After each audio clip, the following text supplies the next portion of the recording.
Hello student, good morning to you all. Today I am going to teach you Hindi of class 9. आज हम लोग क्षितिज का lesson 9 पढ़ेंगे, कबीर की साखियाँ। इससे पहले हम लोग कबीर का जीवन परिचय देख चुके हैं। इस वीडियो में हम लोग कबीर की साखियाँ देखेंगे। तो आइए देखते हैं।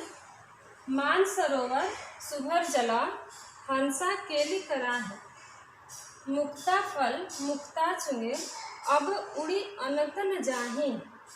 मान सरोवर एक झील है जो कि तिब्बत में स्थित है। यह एक पवित्र झील है। इसका पानी निर्मल और स्वच्छ है, और जहाँ का पानी निर्मल और स्वच्छ होता है, हंस वहीं पे निवास करते हैं। मुक्ता फल मीन्स होता है मोती, मोती रूपी फल। मुक्ता मीन्स होता है मोती, केली मीन्स होता है क्रीड़ा करना। तो आइए इसका अर्थ देख लेते हैं। मानसरोवर जो झील है वो पूरा पानी से भरा हुआ है, और हंस उसमें विहार कर रहा है, खेल रहा है, क्रीड़ा कर रहा है, और मोतियों को चूंघ रहा है। मोतियों को चूंघकर अपार सुख का अनुभव कर रहा है, और ऐसे सुख को छोड़कर वह दूसरी जगह नहीं जाना चाहता। संत कबीर एक निर्गुण शाखा के कवि हैं, तो वो इसका आत्मा और परमात्मा से भी इस दोहे को जोड़ रहे हैं, इस साखी को जोड़ रहे हैं। तो इसका जो भावार्थ है ये है, मन रूपी सरोवर में आत्मा रूपी हंस निवास करता है, और मोती रूपी फल को चूंघकर अपार सुख का अनुभव कर रहा है, और ऐसे सुख को छोड़कर वह दूसरी जगह नहीं जाना चाहता। दूसरा देखिए, प्रेमी ढूंढत मैं फिरो, प्रेमी मिले न कोई, प्रेमी को प्रेमी मिले, सब विष अमृत होय।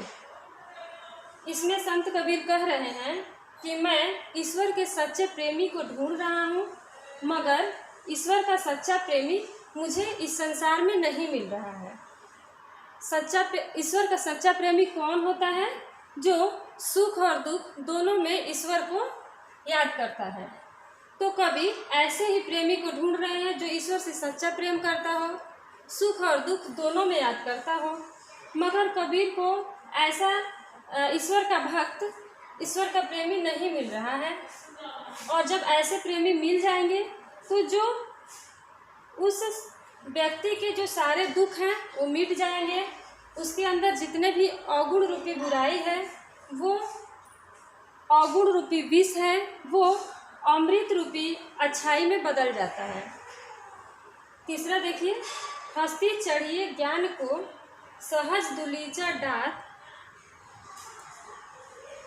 स्वान रूप संसार है, भूकन दे झक मार।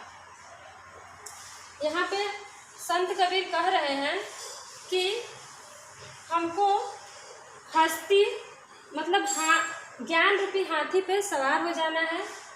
ज्ञान रूपी हाथी पर सवार होकर और हमको अपने लक्ष्य की ओर आगे बढ़ना है। इसका जो अर्थ है, जब आप कोई लक्ष्य बना लेते हो, उस पर आगे बढ़ते हो, तो कोई ना कोई बीच में आपको उसमें बाधा डालता है कि नहीं, बाधा डालते हैं संसार के लोग। तो आपको उनकी ओर ध्यान नहीं देना है, और जो संसार के लोग होते हैं जो वो कुत्ते के समान होते हैं, वो आपको बाधा डालेंगे। तो आपको उधर ध्यान नहीं देना है और अपने लक्ष्य की ओर आगे बढ़ना है, जिस तरह हाथी आगे बढ़ता है। ठीक है।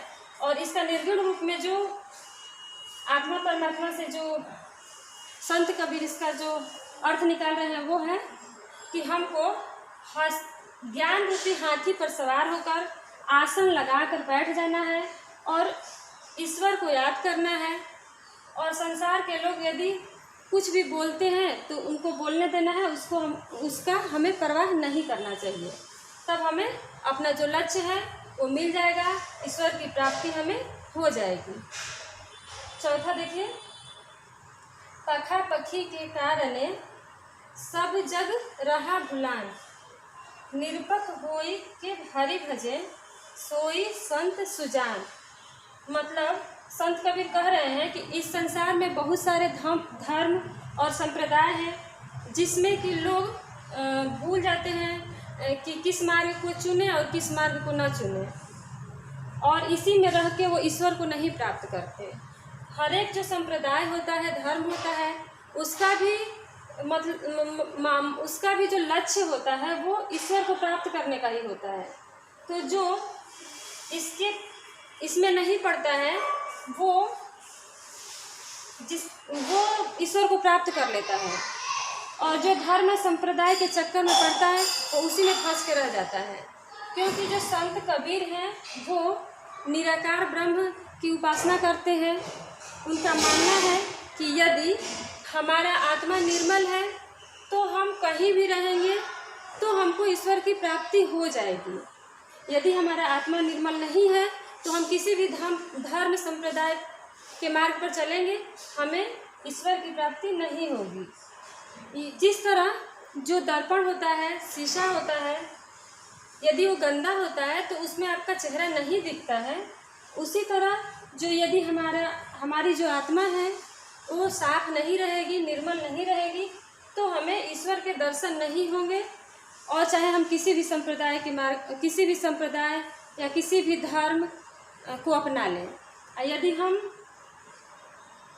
हमारी आत्मा साफ है तो हम घर पे भी बैठ के यदि उनका ध्यान करेंगे तो वो हमें मिल जाएंगे। इस वीडियो में हमने चार साखियों को देखा है। नेक्स्ट वीडियो में हम लोग 3 और साखी हैं उसको देखेंगे। धन्यवाद।